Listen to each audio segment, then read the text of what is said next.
बिहार के मतदाता मालिकों को मैं हृदय से धन्यवाद देता हूं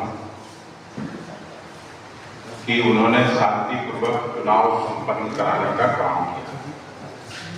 कांग्रेस के सभी बड़े लीडर्स से लेके विलेज वर्कर्स तक को भी मैं हृदय से बधाई और धन्यवाद देता हूं, जिन्होंने बड़ी कड़ी मेहनत की इस चुनाव में, और निश्चित रूप से परिणाम भी हम लोगों के पक्ष में मिले।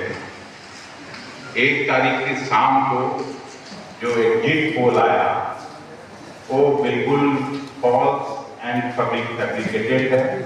हम लोगों को जो नीचे से ग्राउंड रिपोर्ट है उसके आधार पर मैं आप सब मित्रों को इतना कहना चाहता हूं कि हम लोग अधिकांश सीटों पर महागठबंधन के उम्मीदवार जीते हैं, चाहे वो खगड़िया की सीट हो सीपीएम लड़ी है, चाहे काराकाट की सीट हो जो माले लड़ी है।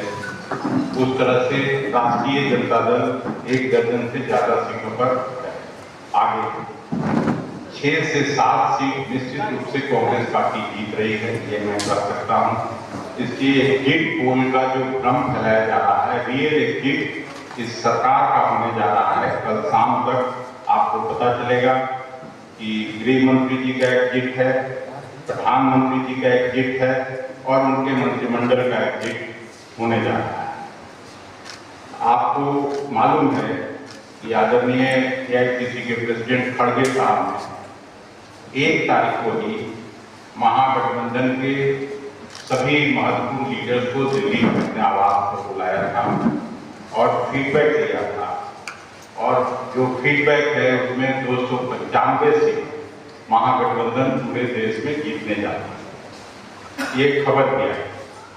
लेकिन एग्जिट पोल मैं आप लोगों को नहीं कह रहा हूं, लेकिन जो मीडिया हाउस है वो निश्चित रूप से किसी न किसी के सरकार के प्रभाव में और उनके लिए काम करते हैं। इसलिए हम अपने आपके माध्यम से सभी राज्य भर में फैले हुए वर्कर्स को भी ये कहना चाहते हैं कि आप इस भ्रम जाल में नहीं आए और मजबूती से काउंटिंग बूथ तक अंतिम तक डटे रहें।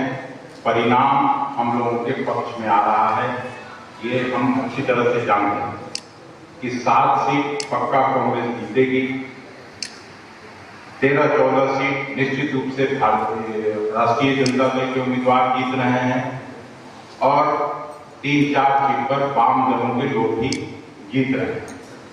तो ये कहां से इसी तरह का भ्रामक एग्जिट पोल आया था। लेकिन मनमोहन सिंह के नेतृत्व में हम लोगों की सरकार बनी थी और पूरी उम्मीद और जो हम लोगों की है वो निश्चित रूप से हम कह सकते हैं कि इस बार भी मोदी सरकार की विदाई कल शाम तक तय है और एक नई सरकार का गठन महागठबंधन के नेतृत्व में होने जा रहा है। यही मैं आपको करने के लिए यहाँ बुलाया था। आप सभी मित्रों को भी मैं हृदय से धन्यवाद। कांग्रेस का प्रतिनिधिमंडल मिला था, आज यहाँ भी महागठबंधन के लोग 11 बजे उनका नामों का प्रतिनिधिमंडल मिला है और हम लोगों ने अपनी बातों को कह दी। कल ही जैसे छपरा में ARO और RO के टेबल पर हम लोगों ने मना किया, फिर हम लोगों ने दिखाया कि 10 साहब का जो वीट था उस आधार पर फिर 1 घंटे के अंदर उन लोगों को अलाउ करना। तो इसलिए किसी भी तरह ये नहीं हो सकता। हम लोग भी शासन के लोगों को साफ तौर पर करना चाहते हैं कि एग्जिट पोल जो आया है उसके कम जाल में नहीं पड़े। ये सरकार निश्चित रूप से जा रही है। 2-4 घंटे होते होते 10-11 बजे तक सब कुछ क्लियर।